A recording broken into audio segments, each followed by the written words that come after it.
പിതാവിൻ്റെയും പുത്രൻ്റെയും പരിശുദ്ധാത്മാവിൻ്റെയും നാമത്തിൽ ആമേൻ. പ്രിയ വൈദിക സഹോദരന്മാരെ, ഇത് പുതു ഞായറാഴ്ചയാണ്. സന്തോഷത്തിൻ്റെ സദ്വാർത്ത എന്ന പരമ്പരയിലെ 25ാമത്തെ എപ്പിസോഡിലേക്ക് നിങ്ങൾക്ക് സ്വാഗതം.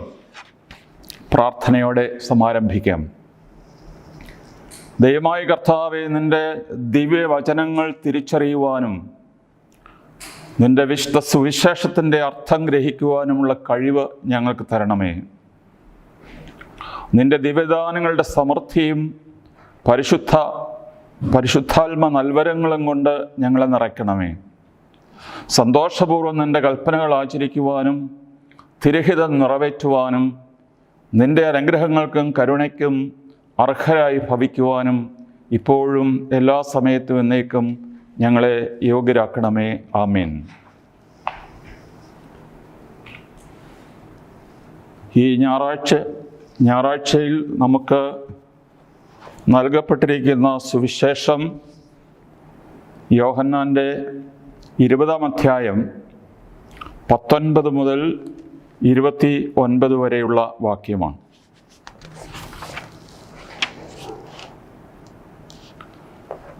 ആഴ്ചയുടെ ആദ്യ ദിവസമായ അന്ന് വൈകിട്ട് ശിഷ്യന്മാർ യഹൂദരെ ഭയന്ന് കതക് അടച്ചിരിക്കെ യേശു വന്ന് അവരുടെ മധ്യേ നിന്ന് അവരോട് പറഞ്ഞു, നിങ്ങൾക്ക് സമാധാനം. ഇപ്രകാരം പറഞ്ഞുകൊണ്ട് അവൻ തൻ്റെ കൈകളും പാർശ്വവും അവരെ കാണിച്ചു. കർത്താവിനെ കണ്ട് ശിഷ്യന്മാർ സന്തോഷിച്ചു. യേശു വീണ്ടും അവരോട് അരുളി ചെയ്തു, നിങ്ങൾക്ക് സമാധാനം. പിതാവ് എന്നെ അയച്ചതുപോലെ ഞാനും നിങ്ങളെ അയക്കുന്നു. ഇത് പറഞ്ഞിട്ട് അവരുടെ മേൽ നിശ്വസിച്ചുകൊണ്ട് അവരോട് അരുളി ചെയ്തു, നിങ്ങൾ പരിശുദ്ധാത്മാവിനെ സ്വീകരിക്കുവിൻ. നിങ്ങൾ ആരുടെ പാപങ്ങൾ ക്ഷമിക്കുന്നുവോ അവ അവരോട് ക്ഷമിക്കപ്പെട്ടിരിക്കും.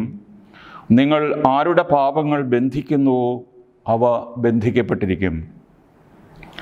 12 പേരിൽ ഒരുവനും ദീദിമോസ് എന്ന് വിളിക്കപ്പെടുന്നവനുമായ തോമസ് യേശു വന്നപ്പോൾ അവരോടുകൂടി ഉണ്ടായിരുന്നില്ല. അതുകൊണ്ട് മറ്റ് ശിഷ്യന്മാർ അവനോട് പറഞ്ഞു, ഞങ്ങൾ കർത്താവിനെ കണ്ടു.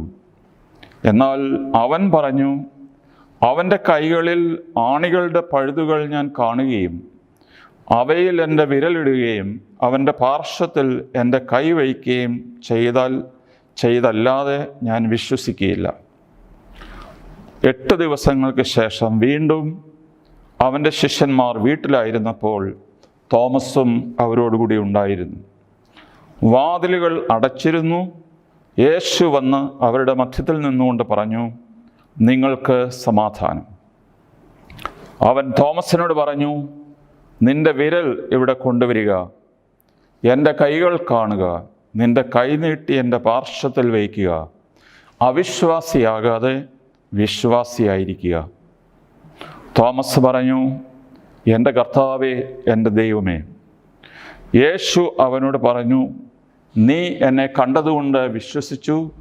കാണാതെ തന്നെ വിശ്വസിക്കുന്നവർ ഭാഗ്യവാന്മാർ. ദൈവമേ, സ്തുതിക്ക് യോഗ്യമാകുന്നു. ബാറയ്ക്കുമോ. മലയാളക്കരയിൽ ഈ ഞായറാഴ്ചയുടെ പേര് പുതു ഞായറാഴ്ച എന്നാണ്. പാശ്ചാത്യ സഭയിൽ അതിനെ വൈറ്റ് സൺഡേ, ഒന്നുകൂടി ചുരുക്കി വിറ്റ് സൺഡേ എന്ന് പറയാറുണ്ട്. ആദിമ സഭയിൽ മാമോദീസ അർത്ഥികൾ 2 വർഷത്തെ വിശ്വാസ പഠനത്തിന് ശേഷം മാമോദീസ മുക്കപ്പെട്ടിരുന്നത് പ്രധാനമായും ഈസ്റ്റർ രാത്രിയിലാണ്. എല്ലാ വിശ്വാസികളും അന്ന് പള്ളിയിൽ രാത്രി ചെലവഴിച്ചിരുന്നു. സുദീർഘമായ ശുശ്രൂഷ, അതിൻ്റെ അവസാനം പുതു ക്രിസ്ത്യാനികൾ മാമോദിസ മുങ്ങിയ ശേഷം യേശുവിൻ്റെ തിരുശരീരരക്തങ്ങൾ ഉൾക്കൊണ്ട് അവരുടെ വിശ്വാസത്തിൻ്റെ നീണ്ട ഒരുക്കം പൂർത്തിയാക്കുന്നു. നമ്മളെ സംബന്ധിച്ച് പുതുഞായർ എന്ന് നാം പറയുന്നതിൻ്റെ അർത്ഥം ക്രിസ്തുവിൽ ആയിരിക്കുന്നവൻ ഒരു പുതിയ സൃഷ്ടിയാണ്. പഴയത് കടന്നുപോയി, ഇതാ പുതിയത് വന്നു കഴിഞ്ഞു. അതിനാൽ എല്ലാ അർത്ഥത്തിലും പുതുക്കം. പാശ്ചാത്യ രാജ്യങ്ങളിൽ മുമ്പ് കാലത്ത് 6 മാസത്തോളം വിൻ്റർ, ശൈത്യകാലമായിരുന്നു. വൃക്ഷങ്ങളെല്ലാം ഇല പൊഴിക്കുകയും ഒരുമാതിരി ചെടികളൊക്കെ ഉണങ്ങി നിൽക്കുകയും ഒക്കെ ചെയ്തതിന് ശേഷം ഈ ഏപ്രിൽ മെയ് മാസങ്ങളിൽ വീണ്ടും അന്തരീക്ഷം ചൂടാകുമ്പോൾ ഈ ഉണങ്ങി നിന്ന ചെടികളെല്ലാം വീണ്ടും പുഷ്പിക്കുകയും മനോഹരമായ പുഷ്പങ്ങളെ കൊണ്ട് നിറയുകയും ചെയ്യുന്ന ഒരു കാലമാണ്. 1500-ാം ആണ്ടിനോട് അടുത്ത് ജീവിച്ചിരുന്ന മാർട്ടിൻ ലൂതർ പറഞ്ഞു, ബൈബിളിൽ മാത്രമല്ല ഈസ്റ്റർ ഉള്ളത്, പ്രകൃതിയിലും ഈസ്റ്റർ ഉണ്ട്. പ്രകൃതി തന്നെ ഈ ഈസ്റ്ററിൻ്റെ സന്ദേശം നമ്മളോട് പറയുന്നു. പുതുക്കം.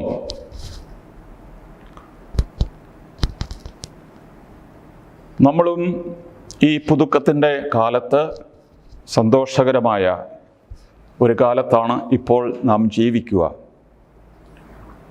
50 ദിവസത്തെ ഉപവാസം, വർജന, ശക്തമായ നോമ്പ്, ഇതെല്ലാം കഴിഞ്ഞ ശേഷം ഈ ഉയർപ്പ് കാലത്ത് ഒരാൾ ഉപവസിക്കാൻ പാടില്ല എന്നാണ് സഭയുടെ നിയമം. ഇത് സന്തോഷത്തിൻ്റെ കാലമാണ്, അതുകൊണ്ട് ദുഃഖിച്ചിരിക്കുവാനുള്ള സമയമല്ല. നമ്മളെ സംബന്ധിച്ച് സന്തോഷകരമായ ഉയർപ്പ് കാലം, അതേ അർത്ഥത്തിൽ നമുക്ക് ജീവിക്കാം. എന്നാൽ ഇവിടെ പറയുന്ന വിചിത്രമായ ഒരു കാര്യം, സ്ലീഹന്മാരെ സംബന്ധിച്ച് അവർ ഈ സന്തോഷത്തിൻ്റെ അരൂപിയിലേക്ക് പ്രവേശിച്ചില്ല. കർത്താവ് ഖബറിൽ നിന്ന് പുറത്തു വന്നു, ഒരു പുതിയ ശരീരത്തോടുകൂടി. പഴയ ശരീരം കടന്നുപോയി, ഇപ്പോൾ ഉയർത്തെഴുന്നേറ്റ ശരീരമാണ്. ഈ ശരീരത്തിന് ടൈം ആൻഡ് സ്പേസ് ശരീരത്തെ ബാധിക്കുന്നില്ല.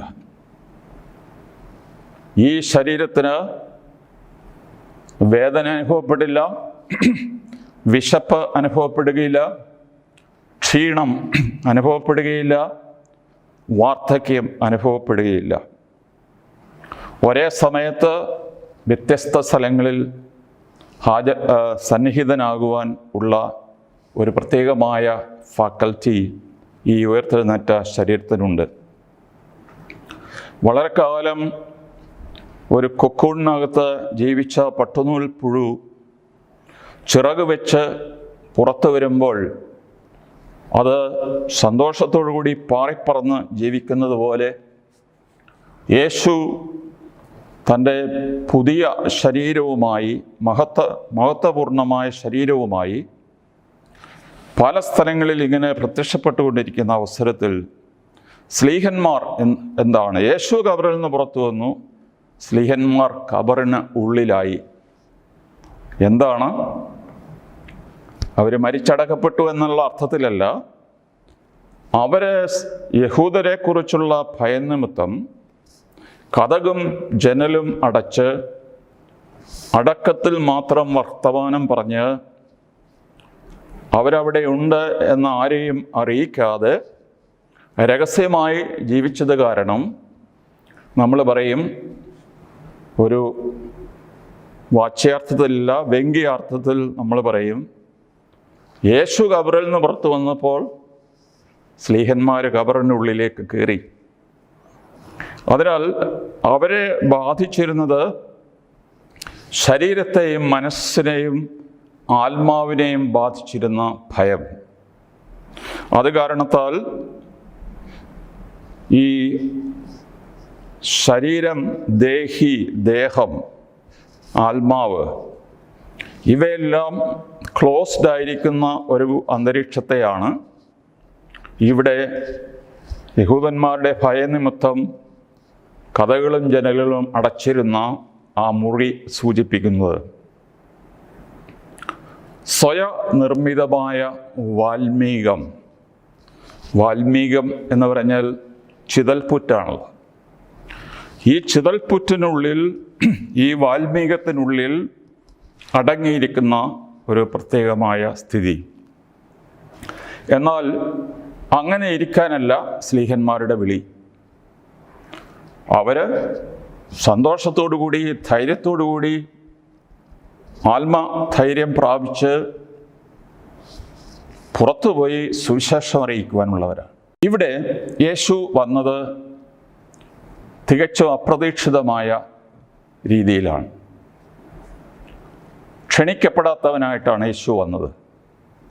ഒരുപക്ഷെ നമുക്കിങ്ങനെ പറയാം, അൺഎക്സ്പെക്റ്റഡ്, അൺഇൻവൈറ്റഡ്, അൺവാണ്ടഡ്. അൺവാണ്ടഡ് എന്നൊരു പക്ഷേ നമുക്ക് തികച്ചും പറയാൻ പറ്റിയില്ലെങ്കിലും ഈ സ്ലീഹന്മാരെ സംബന്ധിച്ച് യേശുവിൻ്റെ സാന്നിധ്യം അവർ പ്രതീക്ഷിച്ചിരുന്നില്ല. അവർ ഒരിക്കലും യേശുവിനായി വാതിൽ തുറന്ന് കാത്തിരുന്നില്ല.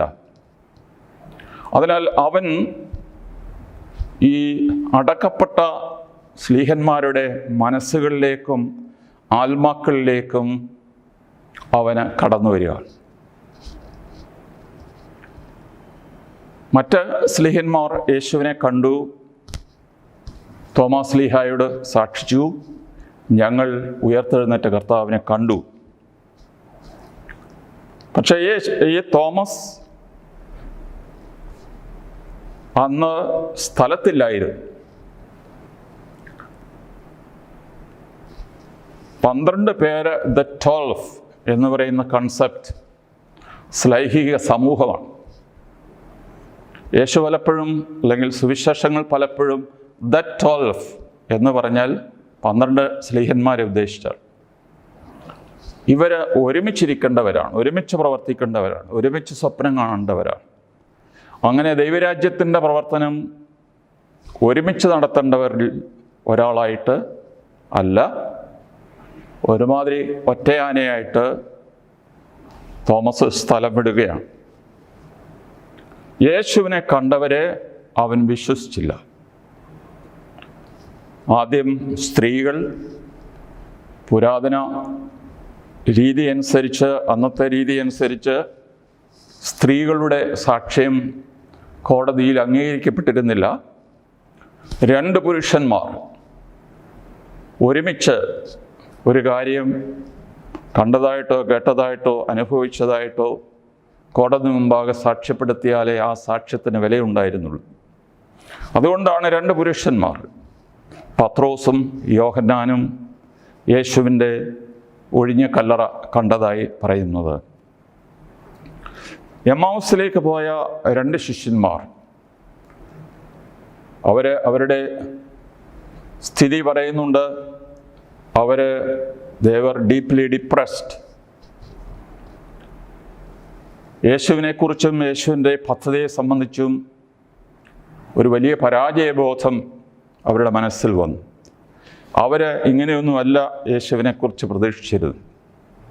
അങ്ങനെ മ്ലാനപതരായിരുന്നു. അവർ തലകുനിച്ച് റോഡിൽ നോക്കി ഇങ്ങനെ നടന്നു പോകുമ്പോൾ ഒരാൾ അവരുടെ കൂട്ടത്തിൽ കൂടി അവരോട് ചോദിക്കുന്നു, എന്താണ് നിങ്ങളുടെ മുഖം ഇങ്ങനെ വിഷാദിച്ചിരിക്കുന്നത്?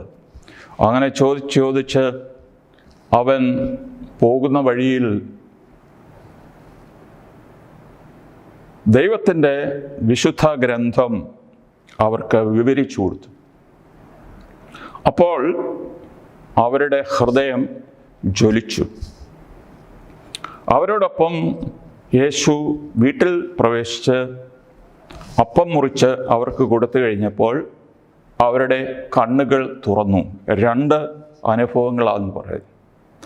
വചനം വിസ്തരിച്ചപ്പോൾ, വചനം മുറിച്ച് കൊടുത്തപ്പോൾ അവരുടെ ഹൃദയം ജ്വലിച്ചു. അപ്പം മുറിച്ചു കൊടുത്തപ്പോൾ അവരുടെ കണ്ണുകൾ തുറന്നു. ഈ രണ്ട് പുരുഷന്മാരുടെ സാക്ഷ്യവും വിശ്വസിക്കേണ്ടതായിരുന്നു.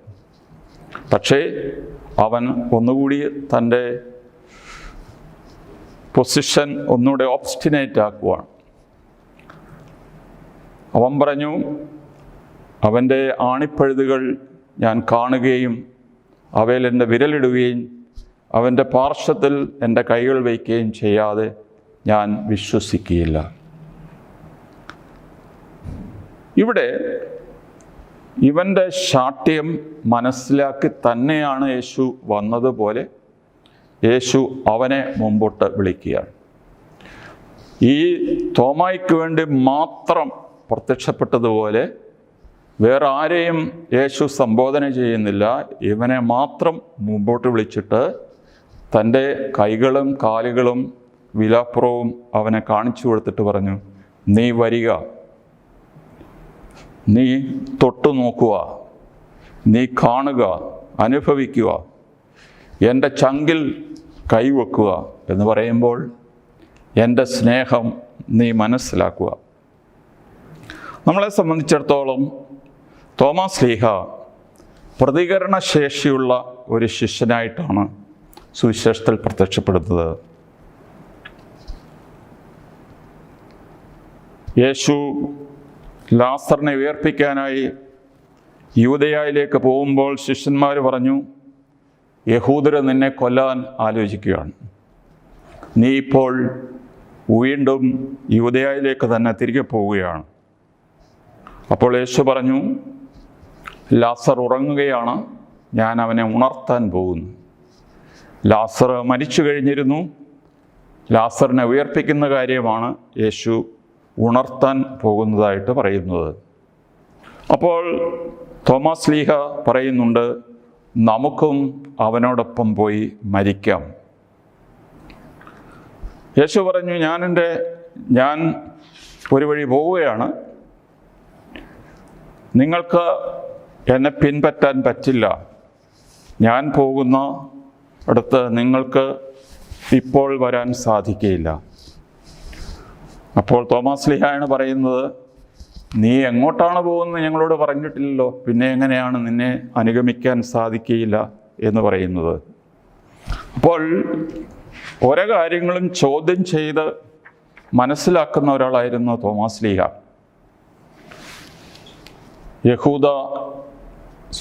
പാശ്ചാത്യ ബൈബിൾ പണ്ഡിതന്മാർ തോമായെ വിളിക്കുന്നത് ഡൗട്ടിങ് തോമസ് എന്നാണ്, സംശയാലുവായ തോമ.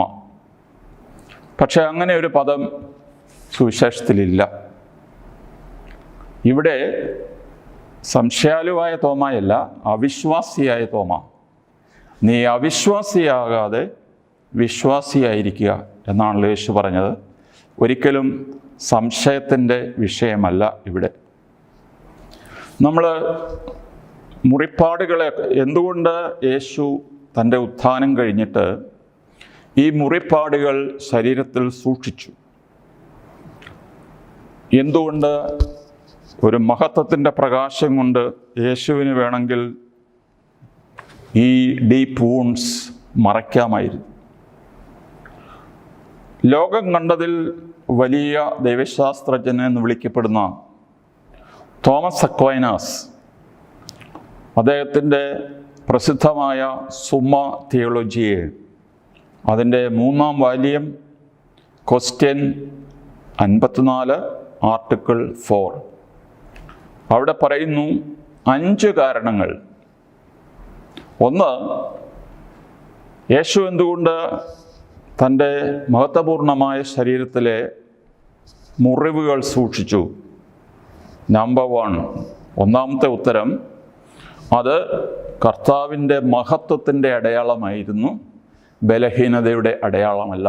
അദ്ദേഹം പറയുന്നത്, these wounds were trophy to Jesus. നമ്മൾ ഒരു വലിയ വേൾഡ് ഫുട്ബോൾ മത്സരത്തിൽ 5 കിലോ തൂക്കമുള്ള ഒരു സ്വർണ്ണ ട്രോഫി ആഘോഷമായി കൊണ്ടു നടക്കുന്നത് പോലെ കർത്താവ് ഈ മുറിവ് ഒരു ട്രോഫിയായിട്ട് കൊണ്ടു നടന്നു. 2, ശിഷ്യരെ സംബന്ധിച്ചിടത്തോളം കുരിശിൽ തൂങ്ങി മരിച്ച യേശു തന്നെയാണ് ഈ ഉയർത്തെഴുന്നേറ്റ യേശു എന്ന ഒരു continuity with the historical Jesus. അതുകൊണ്ട് ഇവൻ ഒരു ഫാൻറ്റമല്ല, ഇത് ഒരു മായാജാലമല്ല, ഇത് യഥാർത്ഥത്തിൽ മാംസവും രക്തവുമുള്ള ഒരു ശരീരമാണ് ഈ മുറിപ്പാടുള്ള ശരീരം. 3, യേശു ഉയർത്തെഴുന്നേറ്റ് സ്വർഗാരോഹണം ചെയ്ത് പിതാവിൻ്റെ വലതുഭാഗത്ത് ഉപവിഷ്ടനായി. അവൻ നമുക്ക് വേണ്ടി മാധ്യസ്ഥം വഹിക്കുമ്പോൾ പിതാവിനെ ഈ മുറിവുകൾ കാണിച്ചിട്ടാണ് നമുക്ക് വേണ്ടി പ്രാർത്ഥിക്കുന്നത്. കാരണം അതിനേക്കാൾ കൺവിൻസിംഗായി ലോകത്തോടുള്ള തൻ്റെ സ്നേഹം പിതാവിനെ ബോധ്യപ്പെടുത്താൻ അതിനേക്കാൾ വലിയ തെളിവ് കൊടുക്കാനില്ല. 4, രക്ഷിതരെ സംബന്ധിച്ചിടത്തോളം കർത്താവായ യേശു അവരുടെ രക്ഷയ്ക്ക് വേണ്ടി കൊടുത്ത വലിയ വില രക്ഷിക്കപ്പെട്ടവർ മനസ്സിലാക്കണം. എങ്കിലേ അവരുടെ ഹൃദയത്തിൽ സന്തോഷവും കൃതജ്ഞതയും ഉണ്ടാവുകയുള്ളൂ. അവസാനമായി, കർത്താവ് തന്നെയാണ് ദുഷ്ടരെ നിത്യ നരകത്തിനായിട്ട് വിധിക്കുക. ശപിക്കപ്പെട്ടവരെ, നിങ്ങൾ എന്നിൽ നിന്നകന്ന് പിശാചിനും അവൻ്റെ കൂട്ടുകാർക്കുമായി നിശ്ചയിക്കപ്പെട്ടിരിക്കുന്ന നിത്യാഗ്നിയിലേക്ക് പോകുവിൻ എന്ന് പറഞ്ഞ് അവരുടെ ആത്യന്തികമായ ശിക്ഷ പ്രഖ്യാപിക്കുമ്പോൾ അവിടെയും യേശു തൻ്റെ മുറിവുകൾ അവർക്ക് കാണിച്ചു കൊടുക്കും. കാര്യങ്ങൾ നിങ്ങൾക്ക് വേണ്ടി ചെയ്തിട്ട് നിങ്ങൾക്ക് മനസ്തപിക്കുവാനോ എന്നിലേക്ക് വരുവാനോ സാധിച്ചില്ലെങ്കിൽ നിങ്ങൾക്ക് നിത്യമായ ശിക്ഷ കിട്ടും എന്ന് താൻ തെളിയിക്കുകയാണ്.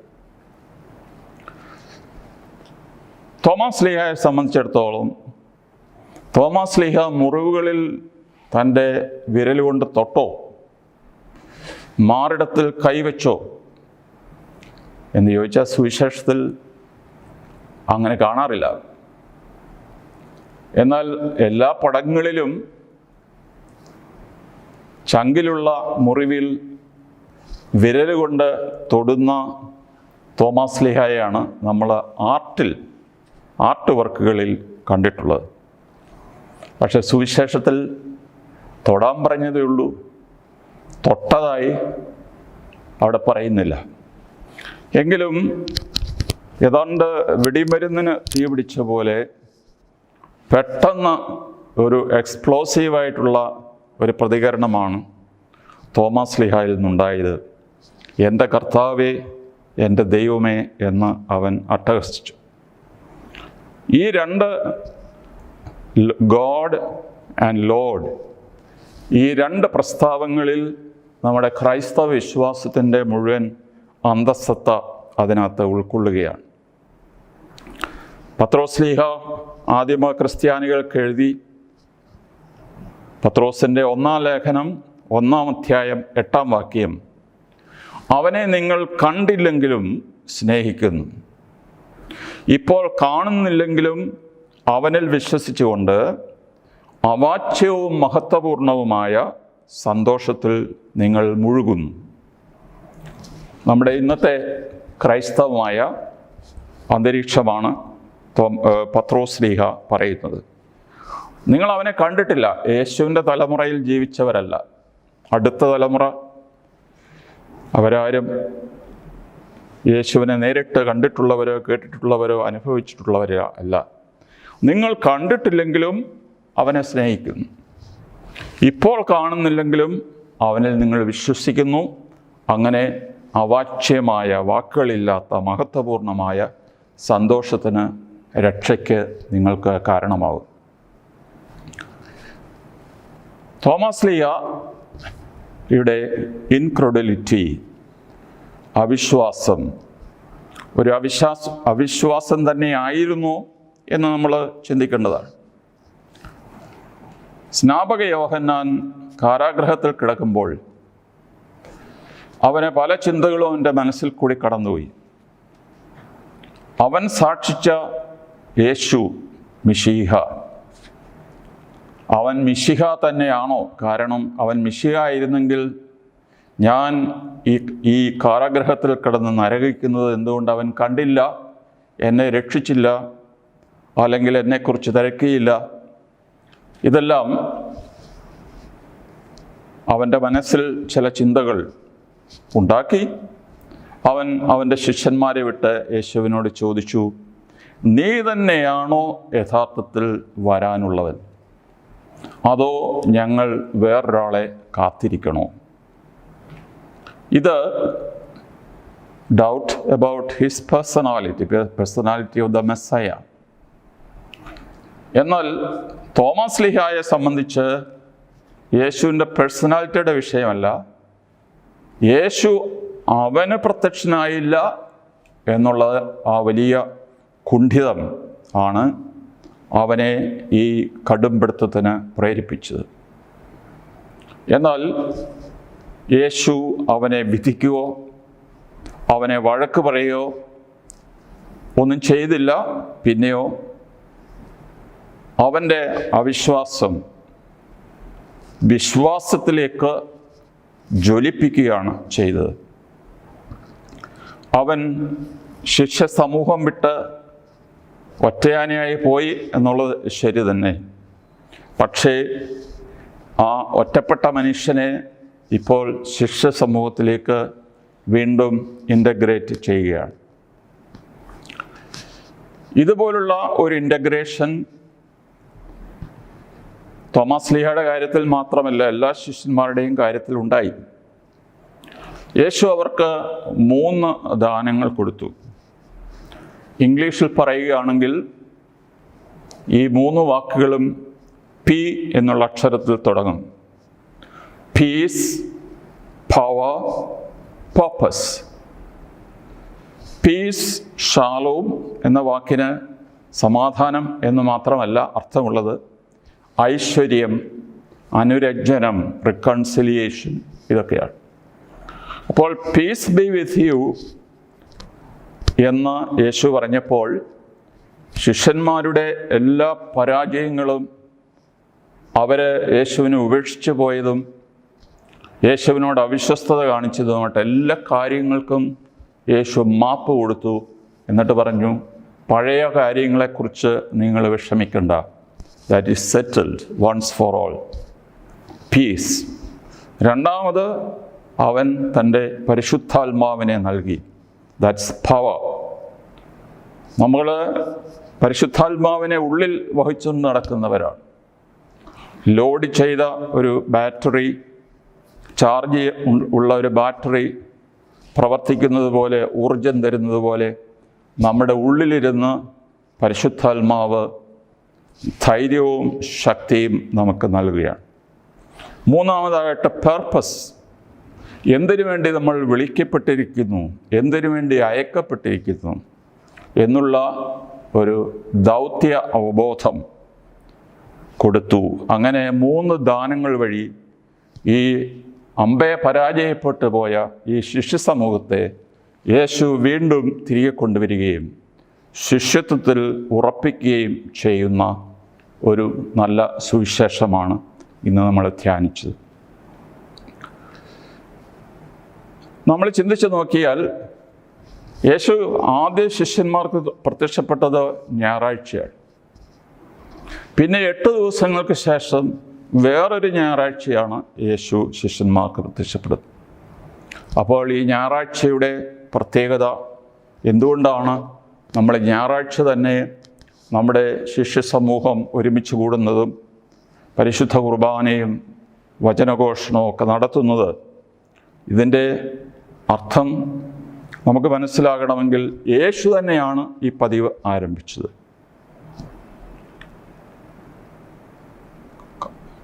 നമ്മൾ എവിടെയെങ്കിലും ഒരു ചെറിയ ഇടവകയിൽ വിശ്വാസികൾ ഒരുമിച്ച് കൂടുന്നു. അവിടെ ഒരു വൈദികൻ്റെ നേതൃത്വത്തിൽ കുർബാന അർപ്പിക്കുന്നു, കുർബാന സ്വീകരിക്കുന്നു, വചനം പങ്കുവയ്ക്കുന്നു. സൺഡേ സ്കൂൾ വഴിയായിട്ട് കുട്ടികൾക്ക് വിശ്വാസ കൈമാറ്റം നടത്തുന്നു. നമ്മുടെ കുടുംബങ്ങൾ ഒത്തുചേരുന്നു.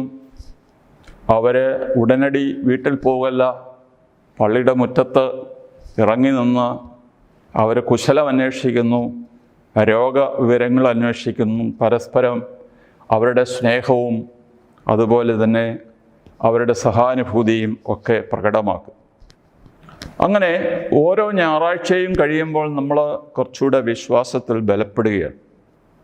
അതുകൊണ്ടാണ് എബ്രായ ലേഖനം 10:25 നാം ഇങ്ങനെ വായിക്കുന്നത്: ചിലർ സാധാരണയായി ചെയ്യാറുള്ളത് പോലെ നിങ്ങളുടെ സഭാ യോഗങ്ങൾ ഉപേക്ഷിക്കരുത്. മാത്രമല്ല, ആ ദിനം അടുത്തു വരുന്നത് കാണുമ്പോൾ നിങ്ങൾ പരസ്പരം കൂടുതൽ കൂടുതൽ പ്രോത്സാഹിപ്പിക്കുകയും വേണം. ആ ദിനം ഇവിടെ നമ്മളെ സംബന്ധിച്ച് ഞായറാഴ്ചയാണ്. ആ ദിനം അടുത്തു വരുമ്പോൾ നിങ്ങൾ പരസ്പരം പ്രോത്സാഹിപ്പിച്ച് ഒരുമിച്ച് പള്ളിയിൽ പോകണം. നമ്മുടെ കുടുംബത്തിലൊക്കെ നമ്മൾ കാണാറുണ്ട്, ആരെങ്കിലും ഒരുത്തൻ മടി പറയും, എന്നാൽ ബാക്കിയുള്ളവർ സമ്മതിക്കുകയില്ല. ഒരുമിച്ച് പള്ളിയിൽ പോവുക, അതിന് ഒരു പ്രത്യേകമായ അർത്ഥമുണ്ട്. കാരണം ഉയർത്തെഴുന്നേറ്റ കർത്താവിൻ്റെ സാന്നിധ്യം നമ്മൾ അനുഭവിക്കുന്നത് ഞായറാഴ്ചയിലെ നമ്മുടെ സഭാ യോഗങ്ങളിലാണ്. ഞാനൊരു 3 വർഷത്തോളം കാലം ജർമ്മനിയിൽ ഒരു പള്ളിയിൽ അസിസ്റ്റൻ്റ് വികാരിയായിരുന്നു. ആ സമയത്ത് ഫ്രൈബൂർഗ് ആർച്ച് ഡയസിലെ മെത്രാൻ അയച്ച ഒരു കൽപ്പനയിലെ ഒരു വാക്യം മാത്രം ഞാൻ ഇവിടെ ഉദ്ധരിക്കുകയാണ്. ഞായറാഴ്ച ആചരണത്തെക്കുറിച്ച് അദ്ദേഹം പറഞ്ഞു, നിങ്ങളുടെ സാന്നിധ്യം അനേകരെ വളർത്തുന്നു. നിങ്ങളുടെ അസാന്നിധ്യം അനേകം പേരെ തളർത്തുന്നു. ഇത് നമ്മൾ ഓർത്തിരിക്കേണ്ട ഒരു കാര്യമാണ്. ഞാൻ എനിക്ക് വേണ്ടി മാത്രമല്ല പള്ളിയിൽ ഞായറാഴ്ച പോകുന്നത്.